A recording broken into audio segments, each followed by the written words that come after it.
नमस्कार। आज हम लोग सेक्स डिटर्मिनेशन और ट्विंस के बारे में जानकारी लेंगे। देखेंगे सेक्स डिटर्मिनेशन यानी लिंग का निर्धारण। जैसे आप जानते हैं कि भाई एक जीव की उत्पत्ति के लिए मेल और फीमेल का संयोग, जिसको सेक्सुअल रिप्रोडक्शन में देखेंगे कि दोनों का संयोग होना बहुत ज़रूरी है। तो उसमें जो उसके मेल यानी अब आप ह्यूमन बीइंग में देख लें कि जो बच्चे होंगे, बालक होगा, उसके लिए मुख्य जिम्मेदार कौन होगा?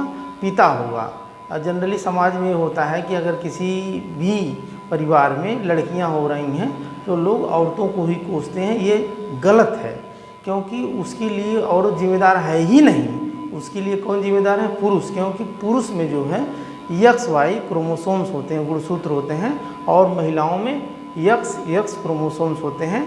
तो अब देखेंगे कि जब पुरुष का X और महिला का X मिलेगा तो लड़की होगी, और पुरुष का Y मिलेगा और महिला का X मिलेगा तो लड़का होगा। तो जनरल सी बात है कि वही Y क्रोमोसोम से ही लड़के की उत्पत्ति होगी। वो किसके पास होता है? पुरुष के पास होता है। तो पुरुष ही जिम्मेदार होता है। अगर पुरुष का Y क्रोमोसोम से नहीं निकल रहा है, नहीं बन रहा है, तो लड़का होगा ही नहीं। जनरली आप देखते हैं कितने लोगों को एक एक लड़के, दो दो लड़के, यानी लड़के के चक्कर में 4-4, 5-5 लड़कियां हो जाती हैं। और तो इस तरीके से उसके लिए जिम्मेदार कौन है? पुरुष होता है। सेक्स डिटर्मिनेशन में हम इतना ही जानेंगे कि जो लिंग का निर्धारण कौन करता है? पुरुष करता है। पुरुष के पास XX क्रोमोसोम, जो आप जानते हैं कि हमारे ह्यूमन बीइंग में 46 क्रोमोसोम्स होते हैं, जिसमें जो 22 जोड़ी यानी 44 क्रोमोसोम्स जो होते हैं होमोलॉगस यानी समयुग्मक होते हैं, और एक जोड़ी क्रोमोसोम जो विषम युग्मक यानी हेट्रोलॉगस होता है। जो एक जोड़ी क्रोमोसोम्स होता है जो XY और पुरुष में, और XX जो है फीमेल यानी महिला में होता है। तो इस तरीके से जब डिटर्मिनेशन होता है तो आप जान जाएंगे कि कौन उसके लिए जिम्मेदार है? पुरुष जिम्मेदार है। कौन जिम्मेदार है? पुरुष। बस इतना ही जान जाइए। अगला आप जानेंगे, अच्छा कभी कभी ये होता है कि भाई ट्विंस में जुड़वा बच्चे हो जाते हैं। जुड़वा बच्चे कैसे हो जाते हैं? ये भी बड़ी सोचने वाली बात है कि भाई एक ही साथ जो है जब सेक्सुअल रिलेशनशिप होता है तो मेल का जो है स्पर्म निकलता है, टेस्टिस में बनता है वो ना, और वृषण जिसको कहते हैं, स्पर्म में शुक्राणु होता है, और जो फीमेल का होता है वो अंडाशय अर्थात ओवरी में क्या निकलता? ओवा, अंडे निकलते हैं। तो ये दोनों जब रिलेशनशिप होता है, सेक्सुअल रिलेशनशिप दोनों होता है, तो वहाँ पे क्या होता है? फैलोपियन ट्यूब में उसका ओवा जाकर आ जाता है, और इधर से जो है वेजाइना के रास्ते से, उसकी पेनिस के रास्ते से जो है स्पर्म जाता है, और स्पर्म जा करके फैलोपियन ट्यूब में मिल करके फिर यूट्रस में यानी गर्भाशय में जा करके तो बच्चे का निर्माण होता है। तो आप जानते हैं कि एक बार में, एक रिलेशनशिप में केवल एक ही अंडे का जो है निकलेगा। वो भी जो एक लेफ्ट ओवरी होती है, एक राइट ओवरी होती है। तो एक बार में केवल लेफ्ट ओवरी से निकलेगा, दूसरी बार में राइट ओवरी से निकलेगा। तो केवल एक ही अंडे का जो है वो सिक्रीशन होगा यानी निकलेगा जब एक बार उसका सेक्सुअल रिलेशनशिप होगा। तो उसमें होता क्या है कि जब एक हुआ निकला और एक स्पर्म भी निकला। स्पर्म तो ऐसे एक नहीं निकलते हैं, कई लाखों निकलते हैं। एक बार जब रिलेशनशिप होता है मेल और फीमेल का तो कई लाखों स्पर्म निकलते हैं। लेकिन स्पर्म का जो लाइफ स्पान है, जो जीवन काल है, वो मात्र 10 से 20 मिनट होता है। लेकिन ओवा जो होता है उसका 2 दिन होता है। वो फैलोपियन ट्यूब में ही रहता है। उस दौरान जब भी रिलेशनशिप होगा तो वो जा कर के स्पर्म 10 या 20 मिनट में मर जाता है। लेकिन ओवा कम से कम 2 दिन तक उसमें पड़ा रहता है, और 2 दिन के अंदर में भी जब संयोग होता है तो वो जो है संयोग बना करके एक बच्चे यानी एक भ्रूण का निर्माण कर करके वो यूट्रस में चला आता है, और वहाँ जो है एक भ्रूण का निर्माण होता है। 9 महीने तक माँ के पेट में रहेगा, फिर बच्चा होगा।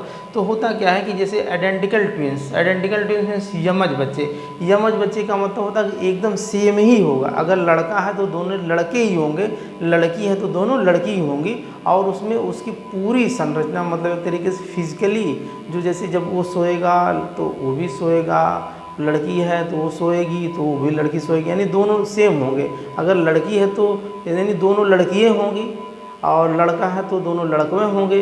अगर कभी कभी 2 से 3 भी हो जाते हैं, कभी 4 भी हो जाते हैं, कभी 5 भी हो जाते हैं। वो रेयर केस में होता है। जैसे आप देखेंगे कि एक साथ ट्विंस बच्चे 87 बच्चों में से एक चांस होता है कि एक साथ बच्चे होंगे, और 3 बच्चों के लिए 7000 की जनसंख्या में 3 बच्चे एक बार में जो है 3 हो सकते हैं।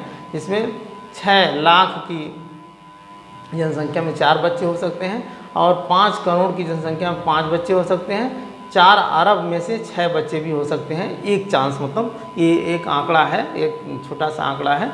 तो इस तरीके से देखें। अच्छा, होता क्या है कि जो ओवरी से, मतलब कि आपके अंडाशय से अंडे निकलता है, ओवा निकलता है, स्पर्म मिलता है, फिर आकर के यहाँ पे जो बन जाता है तो उसमें डिवीज़न हो जाता है। क्या हो जाता है? डिवीज़न, मतलब उसके विभाजन हो जाता है। अब जैसे कि मान लीजिए ये इसमें जो उस ओवा निकला महिला का, ये यक्स है, और स्पर्म का भी यक्स है, तो ये दोनों क्या होंगे? ये यक्स यक्स है तो दोनों लड़की होंगे। लड़की होंगे तो ये भी, इसमें जो बनेगा भ्रूण, ये भी लड़की होगी। फिर ये जाके डिवीजन हो जाएगा, इसका विभाजन हो जाएगा, तो 2 लड़कियां बनेंगी। क्या बनेंगी? 2 लड़कियां बनेंगी। अच्छा, दोनों की संरचना जब लगभग फेस कटिंग वगैरह या सोने की, खाने की, जागने की, रोने की, कुछ हद तक जो है मेल, मतलब अधिक से अधिक जो है उनका एकदम सेम ही रहता है। तो इस तरीके से इसको यमज या आइडेंटिकल ट्विंस कहते हैं। ठीक है, तो इसे आप समझ गए होंगे आइडेंटिकल ट्विंस किसे कहते हैं, कि भाई ओवा और स्पर्म दोनों मिल करके, और ऐसी सिचुएशन आ जाती है कि उनमें डिवीजन हो जाता है। तो ये रेयर केस में होता है। ये किस केस में? रेयर केस में, यानी 87 या 100 बच्चों में से कभी कभी एक बच्चा जो है जुड़वा हो सकता है। उतने फैमिली में अगर है तो एक बच्चा जुड़वा हो सकता है। दूसरा आपका फ्रंटल ट्विंस, जिसको सहोदर कहते हैं। अच्छा, सहोदर में आप जानेंगे, जैसे हमने बताया आपको कि एक ही ओवा निकलता है, लेकिन by chance, by the way, हैं, एक संजोग बस कभी कभी 2 ओवा भी निकल जाते हैं, या एक ओवा वहाँ पड़ा हुआ है और फिर उसके बाद 2 दिन के बीच में ही फिर रिलेशनशिप बन गया मेल और फीमेल का, तो एक ओवा और निकल गया। तो भाई जो स्पर्म तो निकलेंगे तो कई लाखों निकलेंगे। तो एक ओवा एक स्पर्म से, और दूसरा ओवा दूसरे स्पर्म से। तो इस तरीके से अगर मान लीजिए जैसे 2 हो गए, या 3 भी हो सकते हैं, 4 भी हो सकते हैं, 5 भी हो सकते हैं, 6 भी हो सकते हैं। तो इस तरीके से क्या होता है कि भाई मान लीजिए यहाँ ये आपका ये ओवा है और ये स्पर्म है, ओवा स्पर्म है, डबल डबल दोनों संयोग कर लेते हैं। तो इसमें क्या होगा, मान लीजिए अगर ये आपका यक्स है, क्या है? ये यक्स है, क्योंकि ये ओवा है, फीमेल से निकला है, महिला से निकला है, यक्स है, और ये वाई है। ठीक है, तो यक्स और वाई मिलेंगे तो ये आगे जाके क्या बनेगा? लड़का बनेगा। यक्स वाई क्या बनेगा? लड़का बनेगा।